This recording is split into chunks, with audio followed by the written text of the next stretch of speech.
మీ personal interviews మరియు వ్యాపార ప్రకటనల కొరకు ఈ నెంబర్ని సంప్రదించండి. నమస్తే, వెల్కమ్ టు మనం జీవి. నేను బలి. ప్రస్తుతం నాతో పాటు స్టూడియోలో ఉన్నారు సీనియర్ జర్నలిస్ట్ లలిత్ కుమార్ గారు. వారితో మాట్లాడదాం. లలిత్ కుమార్ గారు నమస్కారం సార్. నమస్తే వల్లి. లలిత్ కుమార్ గారు, కోచింగ్ సెంటర్లు ప్రధానంగా కొన్ని ప్రైవేటు కోచింగ్ సెంటర్లు ఇష్టారాజ్యంగా వ్యవహరిస్తున్నాయి. ఒకవైపు అంటే వాళ్ళు ఇష్టం వచ్చినట్టుగా ఫీజులు వసూలు చేయటం ఒకటైతే, మరొకటి వాళ్ళు నిబంధనలు పూర్తిగా తిరగచ్చే పరిస్థితి కనిపిస్తోంది. అంటే వాళ్ళు ర్యాంకులు ప్రకటన కావచ్చు, ర్యాంకులు వచ్చిన విద్యార్థుల్ని మభ్యపెట్టడం కావచ్చు. సో ఇలాంటి తతంగంతో జరుగుతుంది. సో కేంద్రం కొన్ని కీలకమైనటువంటి మార్గదర్శకాలు కూడా ఇచ్చింది సార్.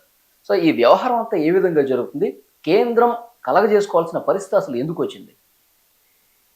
మన దేశంలో ప్రైవేటు కార్పొరేట్ విద్యా సంస్థలది అదొక రకమైన పంద.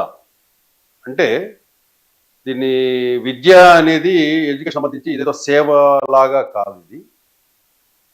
ఇది ఒక బిజినెస్. ఇది ఓపెన్ బిజినెస్. దీంట్లో దాపరికాలు ఏమి, దీంట్లో విలువలు, సిద్ధాంతాలు, పద్ధతులు ఇవన్నీ ఉంటాయని ఎక్స్పెక్ట్ చేయొద్దు. మామూలుగా వ్యాపారం ఎలాగో, వ్యాపార సంస్థలు ఎలాగా చూస్తాయో అదేవిధంగా ఈ విద్యా సంస్థలు కూడా ఉంటాయి. ప్రైవేట్ కానివ్వండి, కార్పొరేట్ కానివ్వండి. దీంట్లో ఎప్పుడు కూడా బిజినెస్ చేసే వాళ్ళు ఎలా ఆలోచిస్తారు? లాభం, నష్టం, ఈ రెండే ఆలోచిస్తారు. బిజినెస్ జరగాలంటే ఎన్నో ట్రిక్స్ ప్లే చేస్తారు. అట్లాగే వీళ్ళు కూడా తమ సంస్థల్లో విద్యార్థులు చేరాలన్నా, ఎక్కువ సంఖ్యలో అడ్మిషన్ రావాలన్నా కూడా వివిధ మార్గాల్లో తప్పుడు ర్యాంకులు కొంతమంది విద్యార్థులతోనే ఆ ర్యాంకులు వాళ్ళ దగ్గర చదివినట్లుగా వీడియోలలోనో లేకపోతే పేపర్ మీద స్టేట్మెంట్స్నో రాయించుకోవటమో ఇట్లా చేసుకునేసి అవి ప్రకటన రూపంలో ఇచ్చేసి ఎక్కువ సంఖ్యలో విద్యార్థులు తమ విద్యా సంస్థలో చేరే విధంగా ఈ ప్రయత్నాలు చేసేది అదే సహజంగా జరిగే ప్రక్రియ. ఓకే. ఇక్కడ కేంద్ర ప్రభుత్వం ఏం చేసేది, కొన్ని మార్గదర్శక సూత్రాలు ఇచ్చింది. ఇచ్చేసి ఈ విధంగా తప్పుడు ప్రకటనలు ఇస్తే, అట్లాగే ఇప్పుడు విజేతలు ఉంటారు అంటే ర్యాంకర్స్, వాళ్ళ అనుమతి లేకుండా ఫోటోలు వాడద్దు, పబ్లిసిటీ అదొకటి ఇచ్చేది. ప్రచారదారులు అంటే ఈ వీటికి ఇప్పుడు సినిమా యాక్టర్లు కూడా విద్యా సంస్థలకు ప్రచారం చేస్తున్నారు. అవును. ఆ రోజుకి ట్రెండింగ్ హీరో ఎవరైతే ఉంటారో ఆ హీరోతోనూ పబ్లిసిటీ చేయించుకొని నేను పలాని సంస్థలో చదివాను అన్నట్లు ప్రచారం చేసుకుని ఇవన్నీ ఒక ఎత్తు. ఇంకోటి ఏం చెప్పిందంటే, మా దగ్గర చేరితే మంచి ర్యాంకులు వస్తాయి, ఎక్కువ మార్కులు వస్తాయి, లేదా మీకు ఉద్యోగం వస్తుంది, ప్రమోషన్స్ వస్తాయి, శాలరీ పెరుగుతుంది, ఏ సంస్థలైనా కూడా నీకు ప్రవేశం గ్యారంటీ అనేటి ప్రకటనలు ఉండకూడదు అనేది ఒకటి తెచ్చింది.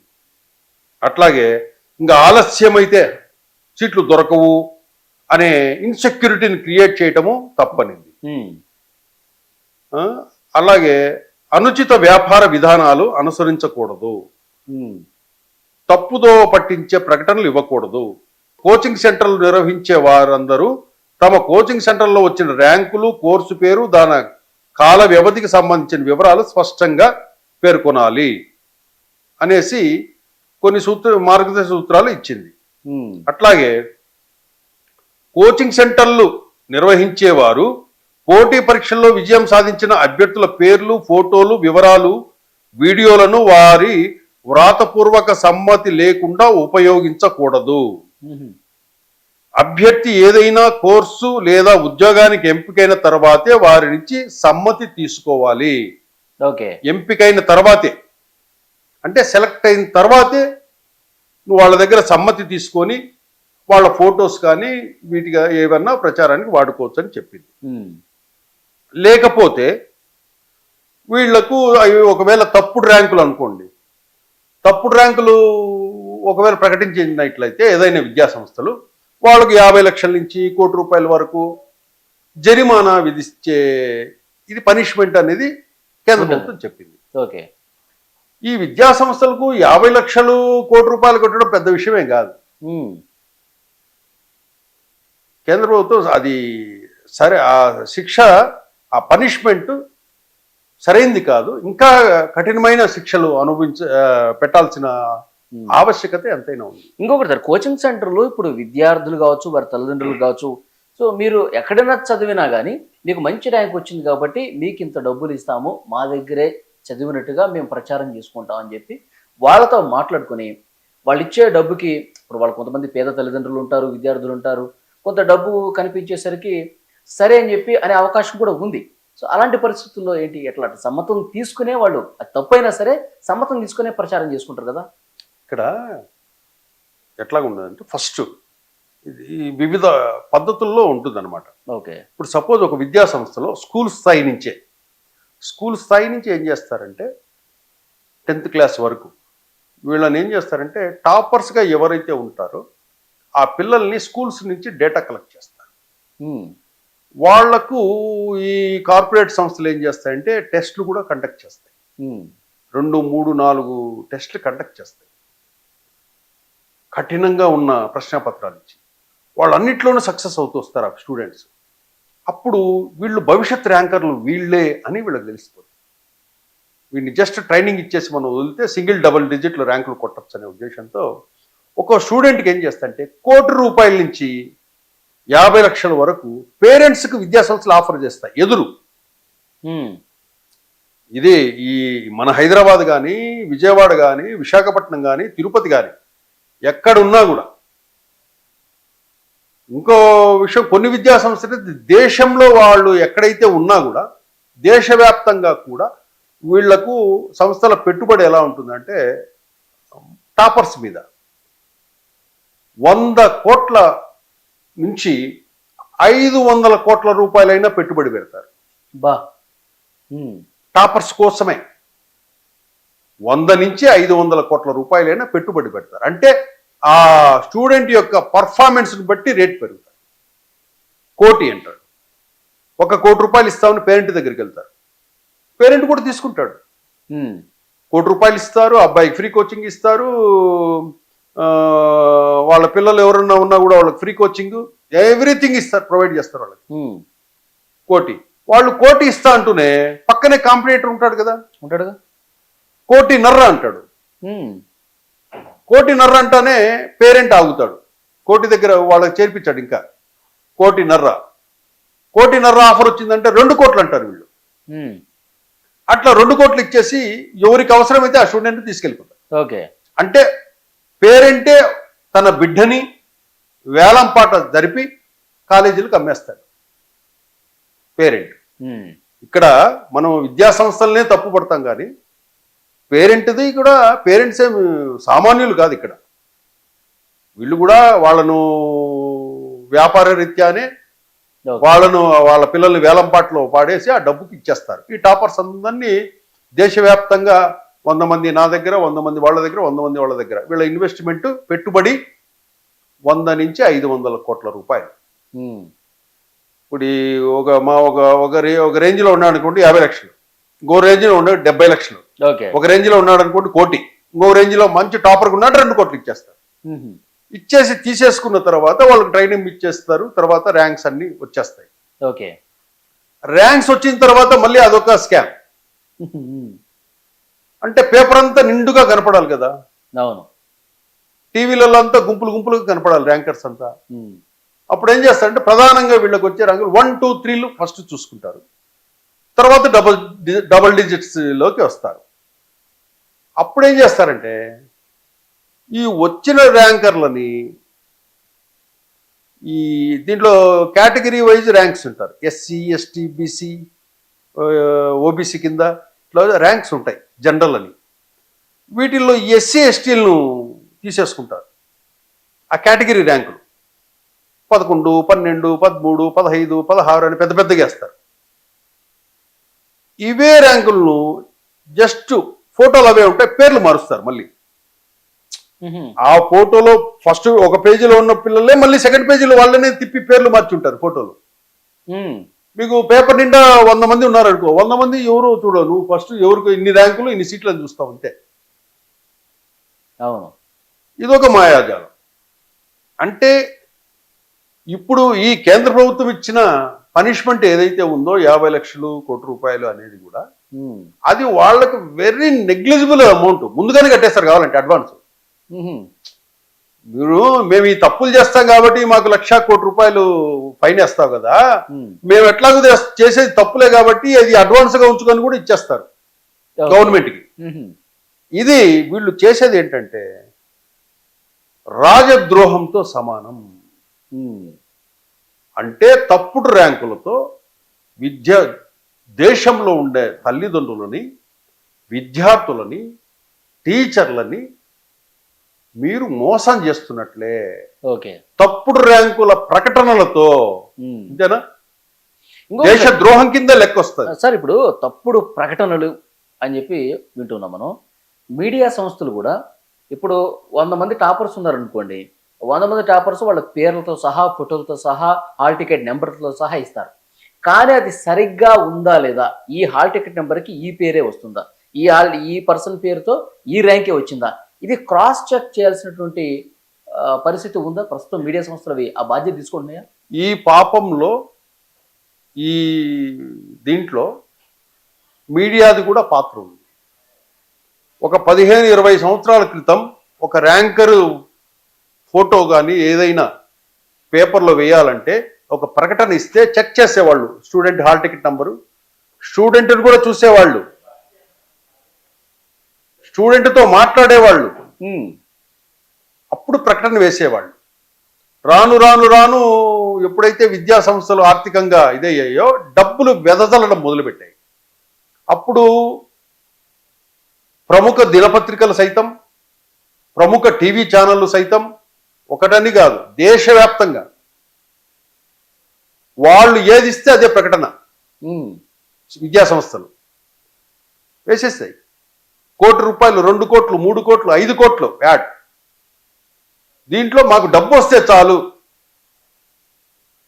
నథింగ్ బట్ వాడు ప్రకటన ఇస్తున్నాడంటే డబ్బు ఇస్తున్నట్లే లెక్క. ఓకే, వీళ్ళకి తెలుసు అది తప్పుడు ర్యాంకులు అన్నీ తెలుసు. కానీ తప్పుడు ర్యాంక్ అంటే కనుక అడ్వర్టైజ్మెంట్ ఇవ్వరు కదా, నాకు ఆ అడ్వర్టైజ్మెంట్ రెవెన్యూ రాదు కదా అనే ఉద్దేశంతో వీళ్ళు కూడా ఒక 20 సంవత్సరాలుగా కళ్ళు మూసుకొని ఇష్టం వచ్చినట్టు ప్రకటనలు వేస్తున్నారు. దీంట్లో వీరు బాధ్యులే. అంటే మీడియా చేసేది కూడా తప్పే. కొన్ని కోట్ల మంది తల్లిదండ్రులు, విద్యార్థులు, మొత్తం సమాజం మొత్తం మీ పేపర్ చూస్తుంది, మీ టీవీలు చూస్తాయి. వాళ్ళు ఇచ్చిన ర్యాంకులు తప్పుడని తెలిసి చెక్ చేసుకోకుండా మీరు ప్రచురిస్తున్నారంటే ఆ పాపంలో మీకు భాగం ఉంది. ఇది సామాన్యమైన విషయం కాదు, దీనికి దేశద్రోహం సెక్షన్లే ఉండాలి. ఇంకొకటి, ఇప్పటి వరకు ఉన్న సెక్షన్స్ ప్రకారం విద్యా సంస్థల యాజమాన్యాలందరూ తప్పించుకుంటారు, బాధ్యుని చేయరు. అంటే నేను చెప్పేటి కేంద్ర మార్గదర్శక సూత్రాల్లో మార్పులు చేయాల్సిన అవసరం ఉంది. యజమానిని బాధ్యుని చేయాలి. తప్పుడు ర్యాంకులను ప్రకటన రూపంలో ఇస్తే యజమానిని దేశద్రోహం కింద కేసు ఫైల్ చేసి జీవితాంతము జైలు నుంచి బయటికి రాకుండా ఉండే విధంగా చట్టాన్ని రూపొందించాలి. అప్పుడే మీ తప్పుడు ర్యాంకులు, తప్పుడు ప్రకటనలు ఇవన్నీ రాకుండా ఉంటాయి. ఊరికే 50 లక్షలు ₹1,00,00,000 అంటే అదే చెప్పాను కదా, అడ్వాన్స్ గా కట్టి వెళ్తారు. ఈ పాపంలో అందరిది పాత్రే. తల్లిదండ్రులు స్టూడెంట్స్ నమ్ముకుంటారు, విద్యా సంస్థలు వచ్చిన ర్యాంకులతో పాటు కొన్ని ర్యాంకులు కొని వీళ్ళేసుకుంటారు. కొంతమంది ర్యాంకర్లు వచ్చిన తల్లిదండ్రులు ఒక కాలేజీలో చదివితే ఇంకో కాలేజీలో చదివినట్లు వాళ్ళ దగ్గర డబ్బు తీసుకొని వీడియో క్లిప్ ఇస్తారు. తల్లిదండ్రులే ఇస్తారు. వీళ్ళు అప్రోచ్ అవుతారు, మీరు ఏం లేదండి, మీరు ఆ కాలేజీలో చదివారు కదా, మీరు మా దగ్గర ఆన్లైన్లో తీసుకున్నామని చెప్పండి అని ఒక వీడియో క్లిప్ ఇస్తే చాలు అని ఆ వీడియో క్లిప్ తీసుకొచ్చేసి మొత్తం ప్రచారానికి వాడుకుంటారు. ఆ స్టూడెంట్ దగ్గర అప్పుడప్పుడు అప్లికేషన్ ఫిలప్ చేయించుకొని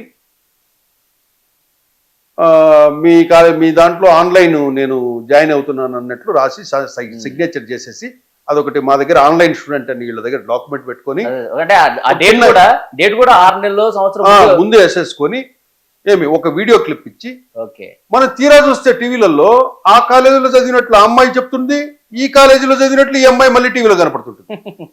అట్లా 5-6 విద్యా సంస్థలకు ఈ పేరెంట్ ఆ విద్యా సంస్థల దగ్గర డబ్బులు తీసుకుని పేరెంట్ ఆ వీడియో క్లిప్ రిలీజ్ చేస్తారు.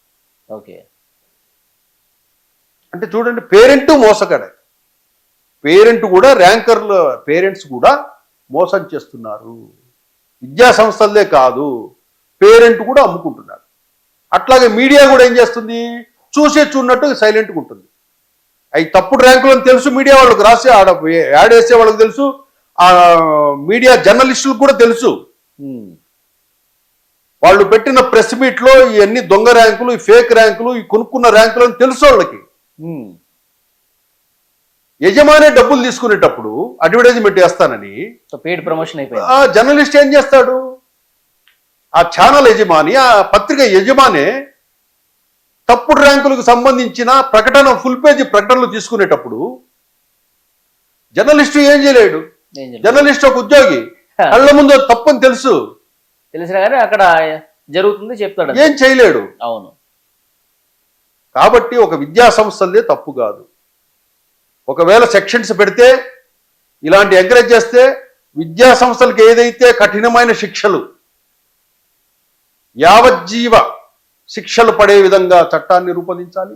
అట్లాగే ఎవరైనా ర్యాంకర్ల పిల్లలు ఒక విద్యా సంస్థలో కాకుండా 4-5 విద్యా సంస్థలో చదివినట్లు మీరు మీ ఫోటోలు ఇచ్చి, వాళ్ళు వ్రాతపూర్వకంగా నేను ఇక్కడ దగ్గర నోట్స్ తీసుకున్నాను, ఈ కాలేజీలో పెన్ను తీసుకున్నాను, ఈ కాలేజీలో గైడ్ తీసుకున్నాను అని 4 కాలేజీకి ప్రకటనలు ఇస్తే కూడా ఆ స్టూడెంట్ భవిష్యత్ కూడా జీవితంలో ఆ కుటుంబంలో ఏ బిడ్డ చదువుకోకుండా ఉండే విధంగా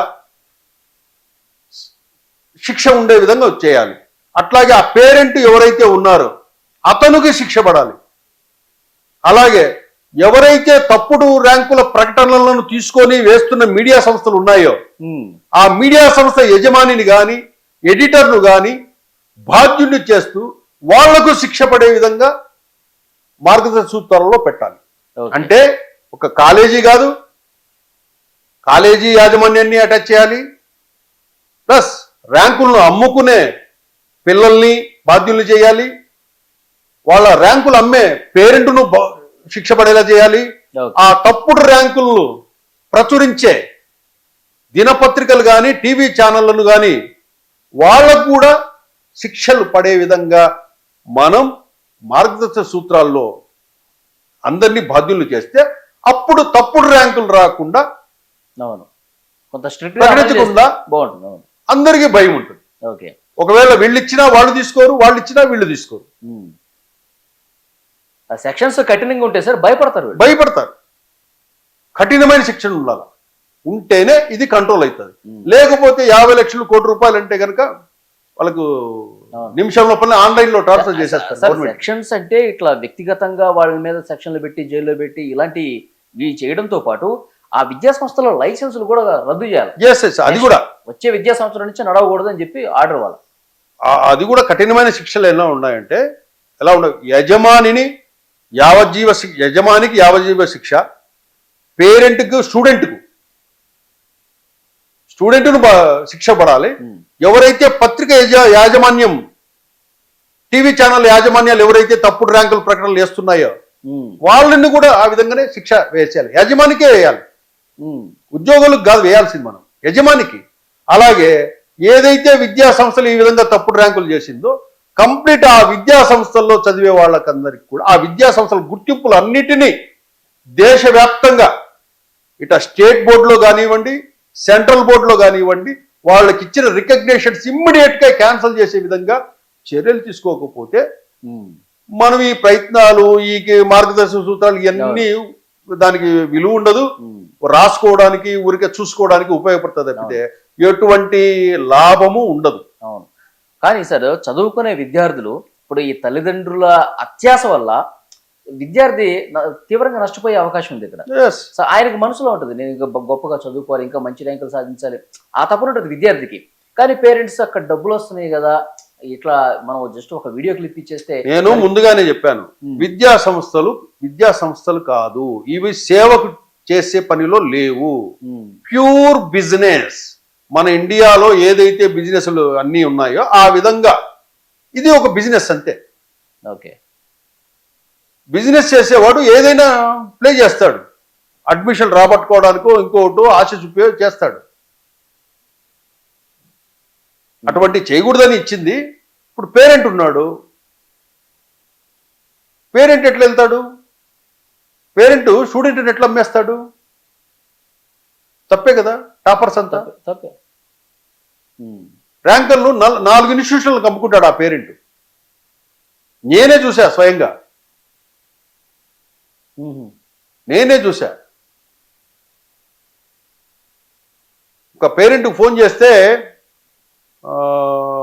మన ఆంధ్రప్రదేశ్ సంబంధించిన కార్పొరేట్ సంస్థ అమ్మాయిది క్లిప్పింగ్ తీసుకొని వేసింది. పేరు చెప్తే బాగుండదు. అంతకుముందు ఒక విద్యా సంస్థ ఒక అబ్బాయి నీట్ టాపర్ వస్తే కనుక ఆ అబ్బాయి ర్యాంక్ తీసుకొని క్లిప్పింగ్ ఇక్కడ ప్రచారం చేసుకునింది. ఉమ్, ఆ అమ్మాయికి ఫోన్ చేస్తే మమ్మల్ని వదిలేయండి అన్నాడు ఆ ఫాదర్. హమ్కో చోడుదో అన్నాడు. చూసారా? అమ్మేశారు అందరికీ. డబ్బులు ఇచ్చేసి ఒక కాలేజీలో చదివితే 4 కాలేజీలు చదివితే 4 ఇచ్చేస్తారు. నేను ఈ కాలేజీలో నోట్స్ తీసుకున్నాను, ఈ కాలేజీలో ఆన్లైన్లో తీసుకున్నాను, ఈ కాలేజీలో వీడియోలు తీసుకున్నాను అని ఇచ్చేస్తుంది ఆ అమ్మాయి. అమ్మేస్తారు. స్టూడెంట్ ఏమి ఇక్కడ ఏం శుద్ధమైన వాడేం కాదు. ఇక్కడ ఉమ్, తెలుసు మనం మొత్తం. స్టూడెంట్ అనుకుంటాం. నువ్వు పేరెంట్ ఏం శుద్ధమైన వాడేం కాదు. ఇక్కడ అదే. మన ఊరు కాలేజీలో అంటాం. ఉమ్, పేరెంట్స్ ఆ విధంగా ఉన్నారు కాబట్టి కాలేజీలో ఆ విధంగా ఉన్నారు. అవును. నీకు నవంబర్లోనే మీ ఇంటి దగ్గరికి అడ్మిషన్కి వచ్చేటప్పుడు ఇప్పుడే ఎందుకు వస్తున్నావు అడ్మిషన్ కొన్ని అడిగే పేరెంట్ ఎవడన్నా ఉన్నాడా? నువ్వు ఇప్పుడు చేరితే కనుక నీకు ఇంత ఫీజు కన్సెషన్ ఇస్తా అంటే టక్కనే అడ్మిషన్ అప్పుడు ఇస్తాను నవంబర్లో. నువ్వు జరిపించాల్సింది ఎప్పుడు? జూన్లో. ఉమ్, వీళ్ళు బిజినెస్ కోసము ఇప్పుడు చేరితే కనుక ఇంత ఫీజు అంటారు. నువ్వు ఎందుకు చేరుతున్నావు నవంబర్లోనే? ఇట్లాంటివి చాలా ఉన్నాయి. అందరిది ఇక్కడ మిస్టేకే. అందరూ మోసమే చేసేది. సమాజాన్ని అందరూ కలిసి మోసమే చేసేది. ఉమ్, కాబట్టి ఏది జరిగినా ముగ్గురుకి పనిష్మెంట్ ఉండాలి. అవును. పూర్తి బాధ్యత వహించాలి ముగ్గురు కూడా. వహించాలి. శిక్షార్హులే. అంతే. ఆ విధంగా కఠినమైన శిక్షలు ఉంటేనే లైన్లో ఇది వస్తారు. పెట్టండి. లేకపోతే వదిలేదు. 50 లక్షలు కోటి అంటే కనుక వెరీ నార్మల్. వీళ్ళకి అవును. Very simple. ఇది జరిమానా అంటే వాళ్ళు ఇంకా నవ్వుతూ ఇచ్చేస్తా ఉంటారు. ముందుగా ఇస్తా ఉంటారు. ఇంకా పెరిగిపోయే ఛాన్స్ ఉంది సార్. ఇప్పుడు నీకు ముందుగానే అడ్వాన్స్ ఇస్తాడు. నేను అలాగూ చేసే తప్పండి, ఈ 50 లక్షలు కోటి ఉంచండి అని ముందుగా ఇచ్చేస్తాడు. ఉమ్, అట్లా ఎడ్యుకేషన్ సిస్టములో దీంట్లో అందరి పాత్ర ఉంది. కాలేజీ ఒకటే కాదు, కాలేజీ వాళ్ళు, పేరెంట్స్, మీడియా, ఉమ్, ముగ్గురున్నారు. ఓకే. ఈ ముగ్గురు సమాజాన్ని కోట్ల మంది తల్లిదండ్రులను మోసపోతున్నారు వీళ్ళు చేసే పనుల వల్ల. కోట్ల మంది తల్లిదండ్రులు అవును. దాదాపు దేశవ్యాప్తంగా, మన తెలుగు ఇదే నేను చెప్పడం లేదు, దేశవ్యాప్తంగా. ఓకే సార్, ఇప్పుడు ఈ ర్యాంకుల మాఫియా ఈ విధంగా ఉంది. ఇంకొకటి, ఇంజనీరింగ్ కాలేజీల్లో చదివిన విద్యార్థులు అంటే పలానా ఇంజనీరింగ్ కాలేజీలో మా విద్యార్థులకి ఇన్ని ప్లేస్మెంట్స్ వచ్చినాయి, అవును, ఇన్ని ఉద్యోగాలు వచ్చేసినాయి అని చెప్పి కొన్ని తప్పుడు ప్రకటనలు ఉద్యోగాల విషయంలో కూడా చెప్తున్నారు. ప్రముఖ సంస్థలు కూడా మా కాలేజీకి వచ్చి మా విద్యార్థుల్ని పికప్ చేసుకుని మరి మంచి మంచి క్యాంపస్ ఇంటర్వ్యూస్ లో సెలెక్ట్ అవుతున్నారు అని ప్రచారం చేసుకుంటారు. అది కూడా ఫేకే. అది కూడా ఫేకే. కొన్ని కాలేజీలు ఏం చేస్తాయి తెలుసా, ఎవరినో చుట్టూ పుట్టి వేసుకున్న వాళ్ళు 4 తీసుకొచ్చేస్తాయి కూడా గుంపులో గోవిందాన్ని. వాళ్ళకి వచ్చేది 4 కంపెనీలు వస్తే కనుక ఇంక వీళ్ళు ఒక 10 మందిని కలిపేసుకుని చుట్టూ పుట్టి వేయించుకునేసి క్యాంపస్ ఇంటర్వ్యూస్ అనేసి విద్యార్థులకు ఊరికే ఇంటర్వ్యూ చేసేసి వీ విల్ ఇన్ఫార్మ్ అని చెప్పేసి వెళ్ళిపోతుంటారు. ఇదొక మాయ. ఇది కూడా పబ్లిసిటీ, ఇది కూడా రాంగ్. ఇదే అది కూడా ప్రచారం చేసుకోకూడదని కూడా ఇచ్చింది. ఇప్పుడు ఎవరు స్టూడెంట్ కూడా ప్రచారం చేసుకోవాలన్నా, ఫోటోలు వాడాలన్నా, వీడియో క్లిప్పులు వాడాలన్నా పర్మిషన్ తీసుకోమనింది సెంట్రల్ గవర్నమెంట్. ఈ పర్మిషన్స్ తీసుకోమని ఇది ఎంత వ్యవస్థ వీళ్ళు మేనేజ్ చేసేస్తారు ఈజీ. వీళ్ళు చెప్పినటి అన్ని కూడా వీళ్ళు మేనేజ్ చేసేటియే కాలేజీ వాళ్ళు, స్కూల్ వాళ్ళు. అది కాదు. మనం వీళ్ళు తప్పు చేస్తారు, మీరు తప్పు చేసే అవకాశాలు ఇచ్చారు ఇక్కడ. స్టూడెంట్ పేరెంట్ అనుమతితోనే చేయించుకోవాలన్నారు. పేరెంట్ రాయిస్తున్నాడు కదా డబ్బులు ఇస్తే. నేను ఈ కాలేజీలో చదివినానని వాళ్ళ అబ్బాయి చేత సంతకం పెట్టిస్తాడు ఇదే పేరెంట్. Okay, correct. నువ్వు ఏ కాలేజీలో చదివావో ఆ కాలేజీ తరపు స్టూడెంట్ గానే నువ్వు ఉండాలి. నువ్వు 4 కాలేజీల్లో చదివితే కూడా అది నువ్వు ప్రకటనకు ఇచ్చుకోకూడదు, ఆ కండిషన్ పెట్టాలి. ఓకే, ఎక్కడైతే క్లాస్ రూమ్ కోచింగ్ తీసుకుంటున్నావో ఆ సంస్థకే నువ్వు ర్యాంకర్. నువ్వు ఆన్లైన్లో చదువుతున్నావు, నోట్స్ తెప్పించుకుంటున్నావు, మెటీరియల్ తెప్పించుకుంటున్నావు, వీళ్ళందరిది ఇది కాదు. నువ్వు క్లాస్ రూమ్ కోచింగ్ ఎక్కడైతే తీసుకున్నావో ఆ కాలేజీకి ఆ స్కూల్కి సంబంధించిన వాడివి కిందే లెక్క. ఓకే, ఆ ర్యాంకు ఆ సంస్థకే ప్రకటించుకోవాలా. అదే స్టూడెంట్ పక్క విద్యా సంస్థల అడ్వర్టైజ్మెంట్లో ఉండకూడదు. అప్పుడు ఇమ్మీడియట్ గా క్రిమినల్ కేసు నమోదు చేయాలి స్టూడెంట్ మీద. నిజంగా ఏదైనా తప్పు జరిగింది అనుకోండి, ఈ విధంగా చేశారనుకోండి, దీన్ని ఎవరు బయట పెట్టాలి? ఇప్పుడు ఈ కేంద్ర మార్గదర్శకాలు ఇచ్చింది కదా సార్, ప్రతి సంవత్సరం కూడా ఎవరు భూతద్దాలు పెట్టుకుని ఎక్కడ ఏం జరిగిందో చూడరు. ఎవరో ఒకళ్ళు కంప్లైంట్ ఇస్తే కానీ అది వెలుగులోకి వస్తుంది. లేదు, ఆల్రెడీ మనకు పత్రికలో ప్రకటన వస్తానే మామూలుగా కొంతమంది సోషల్ యాక్టివిస్టులు వీళ్ళంతా ఉన్నారు, ఎడ్యుకేషనిస్టులు, ఆ పత్రికల్లో వచ్చేటివన్నీ ఆ ఫోటోలను ర్యాంకులను మొత్తము చేసేసి వీళ్ళంతా చేసింది మోసం చూడండి అని చెప్పి మళ్ళీ వాట్సాప్లో పంపిస్తారు. దీనికి లీగల్ గా ఎవరైనా కంప్లైంట్ చేసినా ఇమ్మీడియట్ గా సుమోటోగా తీసుకునే విధంగా ఉండాలి మళ్ళీ కోర్టు. ఇప్పుడు వీళ్ళు కోట్ల రూపాయల బిజినెస్ కదా సార్, ఇప్పుడు వీళ్ళలో కూడా ఏమన్నా లోపరుచుకునే పరిస్థితి లేకపోలేదా? మనకు ఇంకోటి చెప్తాను, మన దేశంలో డబ్బుతో ఏ పనైనా జరుగుతుంది. అదే అంటున్నా, డబ్బుతో ఏ పనైనా జరుగుతుంది. డబ్బు ఉంటే ఏమైనా చేయొచ్చు మన దేశంలో. డబ్బు ఒకటి ఉంటే చాలు, ఏమైనా చేయొచ్చు. చేయలేము. అందుకే మనం ఏం చేయాలి, కఠినమైన చట్టాలు పెడితే కాస్త కంట్రోల్ అవుతారని చెప్పడమే. ఈ డబ్బు ఒకటి. ఇప్పుడు ఈ డబ్బు ఎక్కడైతే ఉంటుందో పొలిటీషియన్స్ అక్కడ ఉంటారు. డబ్బు ఎక్కడైతే ఉంటుందో పవర్ అక్కడ దగ్గరగా ఉంటుంది వాళ్ళకి. చాలా మంది విద్యా సంస్థల అధినేతలు కూడా సార్ రాజకీయ నాయకులతో సత్సంబంధాలు ఉంటాయి. కొంతమంది రాజకీయ నాయకులే ఉంటారు, ఇంటర్నల్ గా కొంతమంది రాజకీయ నాయకులు ఉంటారు పార్ట్నర్స్ గా. డబ్బు ఎక్కడైతే ఉంటుందో అక్కడ పొలిటీషియన్స్, పాలిటిక్స్, పవర్ అక్కడే ఉంటుంది. అవును, ఇది మీరు కనుక్కోవాల్సింది. పేరెంట్స్ లో వీళ్ళల్లో మీకు మార్పు రావాలి. డబ్బు ఉంటే మన దేశంలో ఏమైనా చేయొచ్చు. మన ఊరికి కూర్చొని మాట్లాడుకోవడం వరకే. అంటే ఈ విధంగా ఉంటే బాగుంటుంది, ఈ విధంగా బాగుంటుంది చెప్పడం వరకే మన బాధ్యత. ఈ విధంగా కఠిన శిక్షలు ఉంటే ఈ విధంగా కంట్రోల్ అవుతాయి అని చెప్పడం వరకే మన బాధ్యత. వాళ్ళందరూ సిండికేట్ అయిపోయిన ఎవడేం చేయలేడు. వాళ్ళందరూ సిండికేట్ అయిపోతే రాజకీయ నాయకులు, పవర్ ఉన్నోడు, విద్యా సంస్థలు వీళ్ళిద్దరు సిండికేట్ అయితే మనం ఏం చేయలేము, ఎవడేం చేయలేరు. ఇంకొకటి సార్, కొన్ని ఏజెన్సీలు ఇప్పుడు మనం మాట్లాడుకున్నవి విద్యా సంస్థలు కావచ్చు, ఇంజనీరింగ్ కాలేజీలు, ఈ తతంగం, ర్యాంకులు ఇవన్నీ ఒకటి. ఇంకోటి కొన్ని ప్రత్యేకంగా విదేశాలకు పంపించి మంచి విద్యను మంచి యూనివర్సిటీలో మీకు అక్కడ ఇప్పిస్తాం, సీట్ ఇప్పిస్తాము, మా స్టూడెంట్స్ 100ల కొద్దీ మేము పంపించిన చరిత్ర మాకుందని చెప్పి టీవీలో కూర్చొని ఆ ఏజెన్సీల తరఫున మాట్లాడే ప్రతినిధులు కూడా మనం ఈ మధ్యకాలంలో చూస్తా ఉన్నాం. అసలు వాళ్ళ ట్రాక్ రికార్డ్ ఏంటి, ఎంతమంది స్టూడెంట్స్ వెళ్ళారు, ఎంతమంది స్టూడెంట్స్ విదేశాల్లో చదివి ఉద్యోగాలు వచ్చినాయి, ఇవన్నీ కూడా తప్పుడు ప్రకటనలు మనం చూస్తూ ఉంటాం. అవును. సో వీళ్ళకి సంబంధించి కూడా ఇది వర్తిస్తుందిగా? అందరికీ వర్తిస్తుంది. అంటే ఇది కోచింగ్ వరకు చెప్పారు. Coaching, admissions. మన అడ్మిషన్స్ అంటే ఈ ఫారెన్ ఎడ్యుకేషన్ కన్సల్టెన్సీలకి ఇవ్వలేదు. అడ్మిషన్స్ అంటే స్కూల్ లెవెల్, కాలేజీ లెవెల్ వీటి వరకు ఇచ్చారు. Coaching centres, any coaching, groups coaching అని, ఏ కోచింగ్ అయినా కూడా.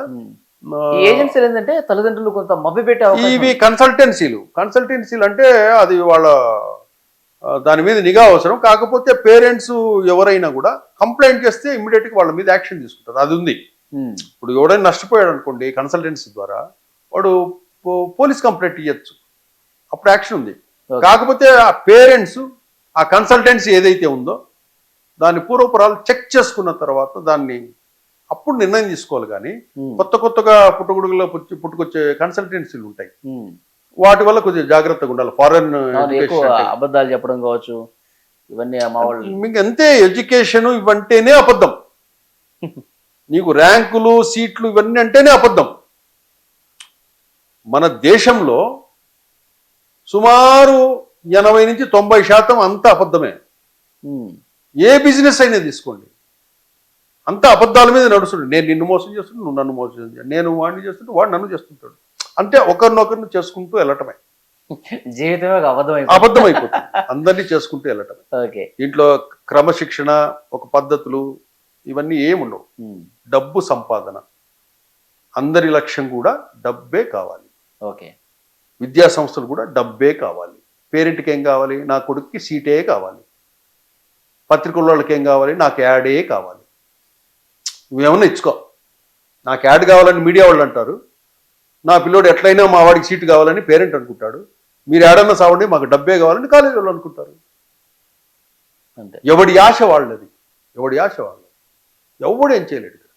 మనం ఊరికే ఈ విధంగా ఉంటే బాగుంటుంది, ఈ విధంగా కఠినమైన చట్టాలు ఉండాలి, ఉంటే మ్యాక్సిమం తగ్గుతుందని మాత్రం మనం చెప్పగలం. చూద్దాం సార్, కేంద్రం మార్గదర్శకాలు ఏ మేరకు పాటిస్తారు.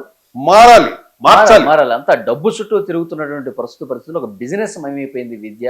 ఈ ర్యాంకులు ఎంత మనం చూస్తా ఉన్నాం. ఇప్పటికైనా ఎంతో కొంత మార్పు రావాల్సినటువంటి అవసరం కనిపిస్తుంది. చూద్దాం, ఆ రకంగా రావాలని మనం కోరుకుందాం sir. Thank you very much.